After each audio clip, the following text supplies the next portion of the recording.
के रास्ते यूरोप में घुसने की आस में हजारों शरणार्थी हफ्तों बाद भी बेलारूस में पोलैंड के बॉर्डर पर डेरा डाले हुए हैं। इराक और सीरिया जैसे पश्चिम एशिया के देशों से बेलारूस पहुंचे हजारों लोगों ने पिछले हफ्ते उसके पड़ोसी पोलैंड की सीमा पर धावा बोल दिया था, लेकिन पोलैंड ने अपने बॉर्डर की ऐसी किलेबंदी कर दी कि शरणार्थी उसके यहां घुस ही नहीं पाए और बेलारूस की तरफ बॉर्डर पर ही फंसे रह गए।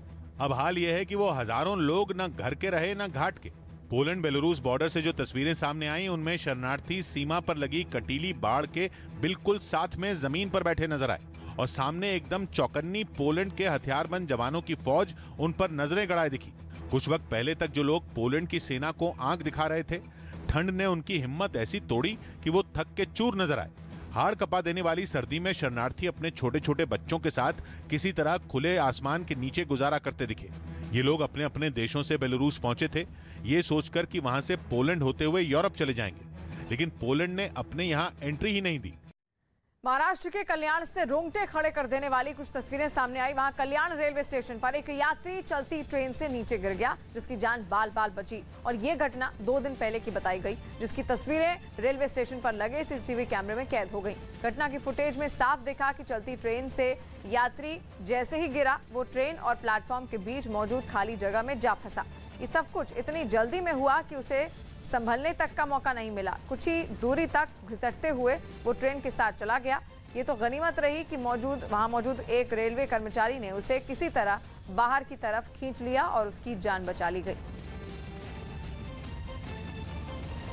पश्चिम बंगाल के मालदा से चौंकाने वाली कुछ तस्वीरें सामने आई। वहां एक महिला की मौत से गुस्साए परिवार वालों ने नर्सिंग होम में जमकर हंगामा किया। बताया गया कि महिला 2.5 महीने की गर्भवती थी, जिसका गर्भपात कराने के लिए उसे वहां भर्ती कराया गया था, लेकिन आरोप है कि इलाज के दौरान लापरवाही बरतने की वजह से उसकी मौत हो गई, जिसके बाद उसके परिवार वालों ने वहां बवाल खड़ा कर दिया, जिसकी सीसीटीवी फुटेज भी सामने आई, जिसमें साफ दिखा कि महिला के परिवार वाले उसकी मौत की खबर मिलते ही भड़क गए और वहां तोड़फोड़ शुरू कर दी।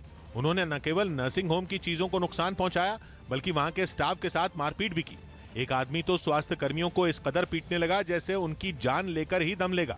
ऐसे में वहां मौजूद कुछ लोगों ने बीच बचाव की कोशिश की और उसे उनसे दूर किया। फुटेज में एक बुजुर्ग ने भी स्वास्थ्य कर्मी पर हाथ उठाया। इस बीच पुलिस वहां पहुंची और उन लोगों को किसी तरह शांत कराया। लालू प्रसाद यादव की मुश्किलें चारा घोटाले मामले में बढ़ सकती हैं। बिहार की पूर्व मुख्यमंत्री लालू प्रसाद यादव की मुश्किलें चारा घोटाले मामले में बढ़ सकती हैं। सीबीआई की स्पेशल कोर्ट ने 23 नवंबर को लालू प्रसाद यादव समेत 28 आरोपियों को अदालत में उपस्थित होने का आदेश दिया है। ये मामला भागलपुर जिले के बांका उप कोषागार से जुड़ा है, जिसमें 46 लाख रुपए फर्जी तरीके से निकाले गए थे। राजस्थान में पेट्रोल 4 रुपए और डीजल 5 रुपए सस्ता हो गया है। मुख्यमंत्री अशोक गहलोत ने मंत्रिमंडल की बैठक के बाद पेट्रोल डीजल पर लगने वाले वैट को कम करने का फैसला किया। बताया जा रहा है कि इससे राज्य सरकार को 3,500 करोड़ के सालाना राजस्व का नुकसान होगा। लोकसभा में कांग्रेस के नेता अधीर रंजन चौधरी ने पश्चिम बंगाल में खाद की कमी को लेकर केंद्रीय मंत्री मनसुख मांडविया को एक चिट्ठी लिखी, जिसमें उन्होंने राज्य में पर्याप्त खाद की आपूर्ति करने की अपील की। भोपाल में सचिन तेंदुलकर ने सीएम शिवराज सिंह चौहान से मुलाकात की। इस दौरान सीएम शिवराज ने फूलों का गुलदस्ता देकर सचिन का स्वागत किया। इससे पहले सचिन सीहोर गए थे, जहां वो एक एनजीओ के साथ मिलकर बच्चों की पढ़ाई में अपने फाउंडेशन के जरिए मदद कर रहे हैं। गढ़चिरौली में शनिवार को ही मुठभेड़ में 27 नक्सलियों को ढेर किए जाने के बाद भी सुरक्षा बल शांत नहीं बैठे। गढ़चिरौली के जंगलों में C60 कमांडो की टीम लगातार छानबीन में लगी है। कमांडो टीम के साथ न्यूज 18 की टीम भी गढ़चिरौली के उन जंगलों में पहुंची जिन्हें नक्सलियों का गढ़ माना जाता है, और इस दौरान C60 कमांडो की यूनिट बिना कोई आवाज किए आगे बढ़ती रही। महाराष्ट्र पुलिस की ये ऐसी यूनिट है जिसके कमांडो इस तरह के ऑपरेशन में माहिर माने जाते हैं। आसपास जंगल के अलावा कुछ भी नहीं है और ये जो जंगल है वो धीरे धीरे और भी ज्यादा घना होते जा रहा है। घने जंगल के बीच दर्जनों किलोमीटर तक ये कमांडो पैदल चलते हैं, वो भी इस तरह की नक्सलियों को तो क्या, जंगल के परिंदों तक को किसी हलचल का एहसास न हो। कमांडो अपने कंधों पर जो बैग टांग कर चलते हैं उसमें खाने पीने का सामान, जरूरी दवाएं और टेंट भी होता है। मतलब अगर कुछ दिन के लिए जंगल में ही डेरा डालना पड़ जाए तो भी तैयारी कम न हो। कुछ भी इन्हें पता चलता है कि नक्सलाइट आसपास हो सकते हैं, उसके बाद ये अपना ऑपरेशन यहाँ पर शुरू करते हैं। जैसे ही किसी हलचल का एहसास जवानों को होता है, एक पल में सारे जवान होशियार हो जाते हैं। राइफल बिल्कुल दुश्मन की तरफ तैनात और पूरा ध्यान केवल निशाने पर।